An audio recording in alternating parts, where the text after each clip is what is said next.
যেখানে নতুন নতুন ক্রিয়েটররা শুধু ইউটিউব শর্টস বানিয়ে মাসেখানের মধ্যে মিলিয়ন সাবস্ক্রাইবার গেইন করে ফেলছে, অথচ আপনার শর্ট ভিডিওতে ভিউজই আসছে না, অথবা শুরুর দিকে আপনার শর্টস ভিডিওতে ভিউজ এসেছিল কিন্তু তারপর ভিউজ ফ্রিজ হয়ে গেছে কিংবা 10-15 ভিউজের মধ্যে নেমে গেছে। কিন্তু এমনটা হচ্ছে কেন? ইউটিউব কি আপনার সাথে অন্যায় করছে, নাকি আপনি এমন কিছু ভুল করছেন যার ব্যাপারে আপনার কোনো ধারণাই নেই? শর্টস আসলে কিভাবে ভাইরাল হয়, কিভাবে ক্রিয়েট করা উচিত, কোন ক্যাটাগরিতে শর্টস বানানো ভালো, এআই শর্টস ভাইরাল হচ্ছে নাকি হচ্ছে না, শর্টস থেকে আসলে কতটুকু আর্নিং হয়, আর শর্টস আপলোড করলে কি আপনার মেইন চ্যানেলে কোনো ক্ষতি হবে নাকি হবে না, আজকের ভিডিওতে আমরা এইসব টপিক কভার করব। তাই ভিডিওটির কোনো অংশ ভুল করেও স্কিপ করার চেষ্টা করো না, নইলে অনেক গুরুত্বপূর্ণ তথ্য মিস করে ফেলতে পারো, আর এর ফলে তোমার শর্টসে এমন অবস্থা হতে পারে যা তুমি চাইছো না। তাই ভিডিওটি শেষ পর্যন্ত সঙ্গে থাকো।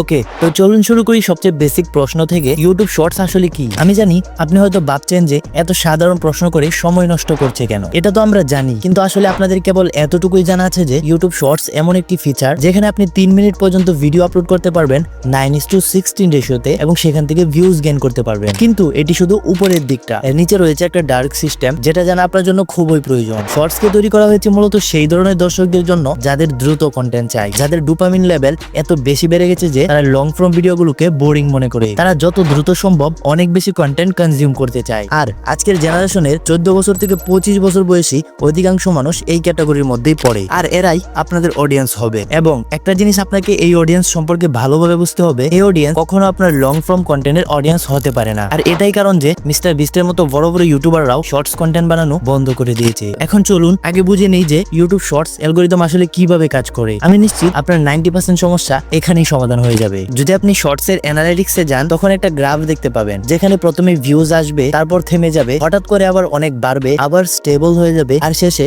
ধীরে ধীরে নিচে নেমে যাবে। এখন প্রশ্ন হলো, মাঝখানে হঠাৎ এই বুস্ট আসে কেন? আসলে ইউটিউব শর্ট 2 পেজ সিস্টেমের উপর ওয়ার্ক করে, এক্সপ্লোরেশন এবং এক্সপ্লয়টেশন। এক্সপ্লোরেশন পেজে আপনি যখন নতুন শর্টস আপলোড করেন, ইউটিউব সেটাকে কিছু র্যান্ডম মানুষকে দেখায়, এদের বলা হয় সিড অডিয়েন্স। এরা আপনার শর্টসে কেমন রিয়্যাক্ট দিচ্ছে, লাইক দিচ্ছে, কমপ্লিট দেখছে, কমেন্ট করছে, এগুলো দেখে ইউটিউব বুঝে আপনার ভিডিও আসলে কতটা এঙ্গেজিং। আর এই সময়ই আপনার গ্রাফে প্রথম ভিউজ আসে। এখন এখানে দুটা জিনিস হতে পারে, যদি আপনার সিড অডিয়েন্স ভালো রেসপন্স দেয়, আপনার গ্রাফ একদম উপরে উঠতে থাকবে। যদি রেসপন্স খারাপ হয়, তাহলে গ্রাফ নিচের দিকে নেমে যাবে বা অল্প অল্প ভিউজ আসবে। আর এরপরই শুরু হয় এক্সপ্লয়টেশন পেজ। যদি ইউটিউব বুঝতে পারে যে আপনার শর্টস আসলেই এঙ্গেজিং, তখন ওরা ধীরে ধীরে অডিয়েন্সদের সাথে টেস্ট করতে থাকে। আর যখনই আপনার টার্গেট অডিয়েন্সের সাথে মিলে যায়, তখনই হঠাৎ আপনার ভিডিও ভাইরাল হয় আর ভিউ অনেক বেশি বেড়ে যায়। তবে এই ফেজেও কিন্তু সব সময় থাকে না, কিছু সময় পর আবার ভিউ কমতে শুরু করে, গ্রাফ নিচে নেমে যায়। মানে ভিউ আসবে, থামবে, আবার আসবে, আবার থামবে। আর ঠিক এভাবেই শর্টস এর পুরো অ্যালগরিদম কাজ করে। এখন এই পুরো সিনারিতে আমি আপনাকে একটা কথা বলেছিলাম, ইউটিউব আপনাকে স্টার্টিং এ ভিউ দিবে, কিন্তু আমি জানি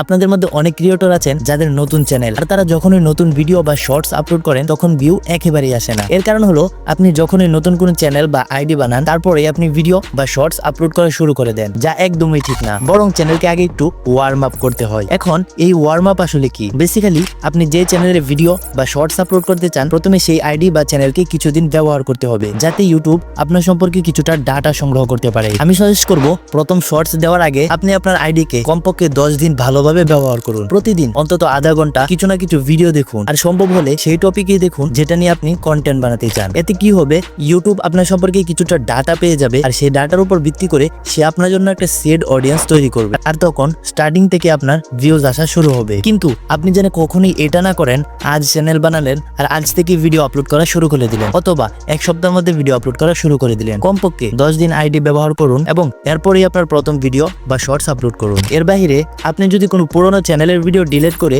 সেটাকে শর্টস চ্যানেলে কনভার্ট করতে চান, তাহলে শুরুতে আপনার শর্ট ভিডিওতে ভিউজ আসার সম্ভাবনা খুবই কম। কারণ হলো, ইউটিউব একদম পছন্দ করে না যে আপনি তার প্ল্যাটফর্ম থেকে কিছু ডিলিট করুন, আর তাই সে আপনার ইমপ্রেশন আর ভিউ একদম কমিয়ে দিবে। তাই আপনি এমন কোনো চ্যানেলকে শর্টসে কনভার্ট করবেন না যেখানে আগে থেকে কন্টেন্ট আপলোড করছেন বা সেটাকে আপনার ডিলিট করতে হবে। অনেক ইউটিউবার আছেন যারা বলেন যে যদি আপনার শর্টস কাজ না করে, তাহলে সেটাকে আনলিস্টেড বা ডিলিট করে আবার রি আপলোড করুন, তাহলে সেটা চলতে শুরু করবে। কিন্তু আমি আপনাকে একটা কথা বলে দিচ্ছি, এটা ভুলেও করবেন না, কারণ ইউটিউব তো ডেটা কালেক্ট করছেই, আর সে এটাকে স্প্যাম অ্যাক্টিভিটির মধ্যে গণ্য করবে এবং আপনার চ্যানেলের রিচও একদম কমিয়ে দিবে, কারণ আপনি কমিউনিটি গাইডলাইন ভঙ্গ করছেন। এখন পর্যন্ত আমি আপনাকে শর্টস এর অ্যালগরিদম বুঝিয়ে দিলাম, আর যদি জিনিসগুলো অ্যালগরিদম অনুযায়ী না চলে, তাহলে সেটা কেন হচ্ছে তার রিজনও বললাম। এখন আমি আপনাদেরকে যে ম্যাট্রিক্স গুলো বলবো, সেগুলোতে আপনাকে নজর রাখতে হবে এবং অ্যানালাইসিস করতে হবে যদি আপনি চান আপনার শর্টস ভাইরাল হোক। সাধারণত যখন আমরা লং ফর্ম কন্টেন্ট আপলোড দিই, তখন আমরা ইমপ্রেশন, সিটিআর এবং ওয়াচ টাইম দেখে ডিসাইড করি ভিডিওটা কতটুকু ভাইরাল হবে। কিন্তু শর্টস এর ব্যাপারটা একদম আলাদা। এখানে সিটিআর শেয়ারের জায়গায় হুক, ইমপ্রেশনের জায়গায় ভিউ এবং ওয়াচ টাইমের জায়গায়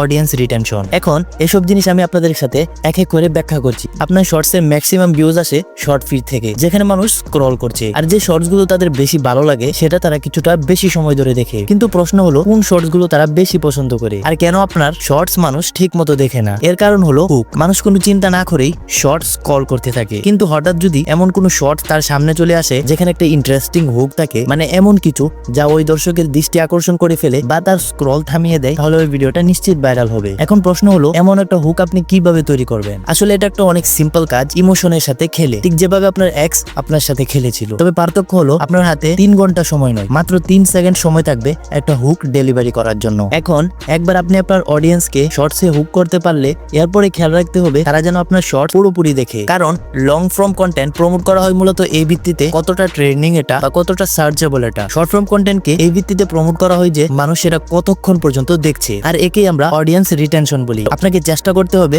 যেন আপনার অডিয়েন্স রিটেনশন 100% এর কাছাকাছি থাকে অথবা সর্বোচ্চ 90% পর্যন্ত নেমে আসে। যদি আপনার অডিয়েন্স রিটেনশন এর থেকেও বেশি নিচে নেমে যায়, তাহলে এর মানে হলো আপনার দর্শকরা আপনার শর্টস দেখে যথেষ্ট এন্টারটেইনমেন্ট হচ্ছে না, আর তখন ইউটিউব খুব দ্রুত আপনার শর্টসকে প্রমোট করা বন্ধ করে দিবে। এখন আমি জানি আপনাদের মধ্যে অনেক স্মার্ট ক্রিয়েটর আছেন যারা ভাবছেন আমি যদি একটা 10 সেকেন্ডের শর্টস বানাই তাহলে হুক দিয়ে অডিয়েন্স রিটেনশন গেইন করা খুব সহজ হবে, আর আমার রিটেনশন অনেক বেশি থাকবে বলে ইউটিউব সেটাকে ভাইরালও করে দিবে। কিন্তু আসলে ব্যাপারটা একদম উল্টো। একজন জনপ্রিয় ইউটিউব এক্সপার্ট প্যাডি গ্যালিওনি একটি স্টাডি করেছিলেন, যেখান থেকে জানা যায় যে ইউটিউব সাধারণত 50 থেকে 60 সেকেন্ডের শর্টস বেশি প্রমোট করে তুলনামূলক 10 থেকে 15 সেকেন্ডের শর্টস। এর পিছনে কারণটা খুবই সহজ। ইউটিউব অবশ্যই চায় আপনার অডিয়েন্স রিটেনশন ভালো হোক, তবে সে এটাও চায় যে অডিয়েন্স রিটেনশন দীর্ঘ হোক, যাতে তাকে অনেক শর্টস নিয়ে এক্সপেরিমেন্ট করতে না হয়। তাহলে আপনি কি করতে পারেন? আপনি 30 থেকে 40 সেকেন্ডের শর্টস বানাতে পারেন, এতে করে অডিয়েন্স রিটেনশন ধরে রাখাও খুব সহজ হবে এবং ইউটিউবও আপনার শর্টসকে প্রমোট করবে। একটা ভালো হোক আর রিটেনশন আসার পর আপনার যা করতে হবে তা হলো স্টাডি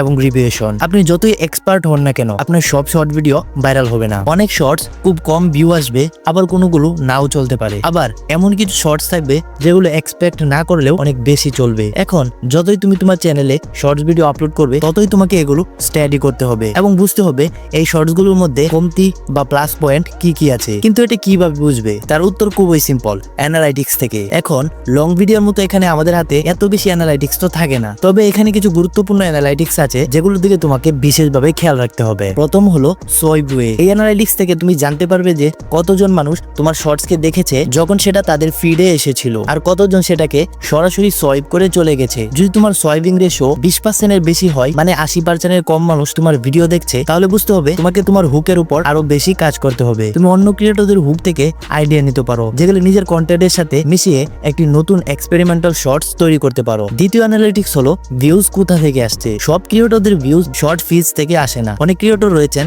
যাদের ব্রাউজ ফিচার অথবা ইউটিউব সার্চ থেকেও ভিউজ আসে, কিন্তু যদি তোমার ভিউ মূলত শর্ট ফিজ থেকে আসে, তাহলে কি তোমাকে দুইটা বিষয়ের উপর ওয়ার্ক করতে হবে, হুক এবং অডিয়েন্স রিটেনশন। যদি তুমি এমন কোনো ক্যাটাগরিতে শর্টস বানাও যেখানে মানুষ সার্চ করে আসে বা ব্রাউজিং ফিচার থেকে ভিডিও পায়, তাহলে সেটা লং টাইম পর্যন্ত ভিউ আসতেই থাকবে, কখনো ফ্রিজ হবে না। কিন্তু যদি শর্টস ভিডিও থেকে তোমার বা শর্ট ফিডস থেকে তোমার ভিউ আসে, তাহলে সব সময় নতুন এবং আগের চেয়ে ভালো কন্টেন্ট দিতে হবে, নইলে এক সময় ভিউ আসা বন্ধ হয়ে যাবে। এখানে অডিয়েন্সের পার্থক্যটা বোঝা দরকার। যারা ফিড থেকে আসে তারা এন্টারটেইনমেন্ট চায়, আর যারা সার্চ করে আসে তারা হয়তো কোনো ইনফরমেশন খুঁজে। এই দুই মাইন্ডসেটই আলাদা। তাই একজন ক্রিয়েটর হিসেবে তোমাকে বুঝতে হবে তোমার অডিয়েন্স কেমন এবং তাদের সাথে কিভাবে কানেক্ট করতে হবে। অডিয়েন্সের ছোট ছোট অ্যাক্টিভিটিকে বুঝে তাদের অ্যাকশনের কারণ হতে পারলে ইউটিউব নয়, যে কোনো জায়গায় সফল হওয়া সম্ভব। এখন আমরা শর্টস এর অ্যালগরিদম বুঝে ফেলেছি, ভিউ ফ্রিজ হওয়ার কারণ দেখেছি, শর্টস কে অ্যানালাইসিস ও স্টাডি করার উপায় দেখেছি। এবার আসি মেইন প্রশ্নে, শর্টস কোন নিশে শুরু করা উচিত এবং কোন কোন ধরনের শর্টস মনিটাইজ হবে। প্রথমেই কথা হলো তুমি যে কোনো ক্যাটাগরিতেই শর্টস শুরু করতে পারো, তবে সেরা হবে সেই নিশ বেছে নেওয়া যেখানে তোমার ইন্টারেস্ট এবং আগ্রহ আছে। শুরুর 1 মাস কন্টেন্টে একটা প্লে লিস্টের মতো বানাও, মানে 30টা শর্টস একই সাব ক্যাটাগরির মধ্যে দাও। এতে চ্যানেল স্টেবল গ্রো করবে, হঠাৎ ডেড হয়ে যাবে না। কিন্তু যদি 2 মাস পরও গ্রোথ না আসে, তাহলে নতুন নিশ বেছে নাও। এখনকার ভাইরাল নিশগুলো হলো এআই, হিস্টোরি, স্পোর্ট, ফ্যাক্টস ইত্যাদি। তবে মোটিভেশন এড়ানোই ভালো, কারণ এখানে প্রচুর স্যাচুরেশন আছে। তবে কখনো অন্যের ভয়েস ব্যবহার করে ভিডিও আপলোড করো না, তাহলে সেটা মিস ইনফরমেশন হবে এবং চ্যানেল কখনোই মনিটাইজ হবে না। ইউটিউবে নিজের সৃজনশীলতা ও ভ্যালু অ্যাড করতেই হবে। এখন আসি শর্টস এর আর্নিং প্রসঙ্গে। ধরা যাক আপনি একটি শর্টসে 10 মিলিয়ন ভিউজ পেয়ে গেছেন। কোনো কঠিন কাজ নয় যদি আপনি আমার পূর্বে সবগুলো পয়েন্ট ভালোভাবে ফলো করে থাকেন। আমি আপনাকে পার্সোনালি পরামর্শ দেব যে প্রতিদিন অন্তত একটি শর্টস ভিডিও আপলোড করুন বা সপ্তাহে কমপক্ষে 3টি শর্ট ভিডিও আপলোড করুন। যদি আপনার কন্টেন্টের পরিমাণ এর থেকেও কম হয় তাহলে ভাইরাল হওয়া একটু কঠিন হতে পারে। এবার যখন আপনি নিশ ডিসাইড করেছেন, তারপর আপনাকে আপনার শর্টসের এডিটিং করতে হবে। প্রত্যেক নিশের এডিটিং আলাদা হয়, তবে কিছু কমন জিনিস সব শর্ট ভিডিওতেই হয়। নাম্বার 1 সাবটাইটেল এন্ড নাম্বার 2 প্রতি 3 সেকেন্ড পর পর ক্লিপ পরিবর্তন করবেন। আমি ভিডিও শুরুতে বলেছিলাম যে যারা শর্টস দেখে তাদের ডোপামিন লেভেল অনেক বেশি হাই থাকে, তারা সবকিছু দ্রুত চায়। তাই যদি প্রতি 3 সেকেন্ড পর ক্লিপ পরিবর্তন না করেন তাহলে আপনার শর্টস তাদের কাছে বোরিং মনে হবে। এই ভিডিওতে আমরা সবই কভার করেছি, যেসব এলিমেন্ট আপনার শর্টসকে ভাইরাল করার জন্য অত্যন্ত গুরুত্বপূর্ণ। কিন্তু যদি আপনি এটা দেখতে চান যে কিভাবে আমি আমার চ্যানেলে প্রথম শর্ট ভিডিওতেই 2 মিলিয়ন ভিউজ গেইন করেছিলাম, তাহলে এই ভিডিওতে ক্লিক করতে পারেন।